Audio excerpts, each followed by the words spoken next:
Indiana Fever lose to a young Washington Mystics team. The Indiana Fever just got exposed in the most brutal way possible. Without Caitlin Clark on the court, this team looked completely lost against Washington. We're talking about an 83-77 disaster that showed exactly how much this franchise depends on one player. Sydney Colson couldn't handle the pressure, scoring just 4 points while turning the ball over 3 times. The offense scored 0 fast break points. 0. This wasn't just a loss. It was a complete system failure that has Fever fans questioning everything about this team's future, including some calling for Coach Stephanie White to get fired. If you can't wait for Caitlin to get back, comment "Get well soon." CC down below. Let's go.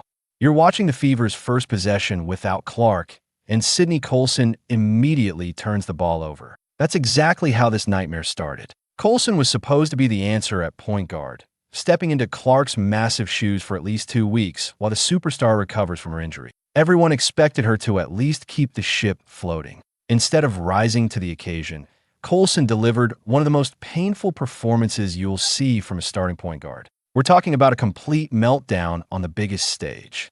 For points on 2, for 7 shooting tells only part of the story. The real damage came from her 3 turnovers and 5 fouls in 31 minutes of playing time. This wasn't just struggling. This was falling apart when the team needed leadership most. Fans were literally calling for her to be pulled from the game as early as the second quarter. Social media exploded with brutal criticism. One fan perfectly captured the mood when they said, "I wanted to tell Sydney Colson to leave the basketball before the basketball leaves her, but it's too late. The basketball has already left her." That's how bad things got out there. The offense looked completely lost every time Colson tried to run a play. Teammates were standing around waiting for something to happen, anything to happen. The ball movement that usually flows through the Fever offense just disappeared. Players couldn't get into their spots because the point guard couldn't get them the ball where they needed it. Compare this to Clark's usual 19 points and almost 10 assists per game.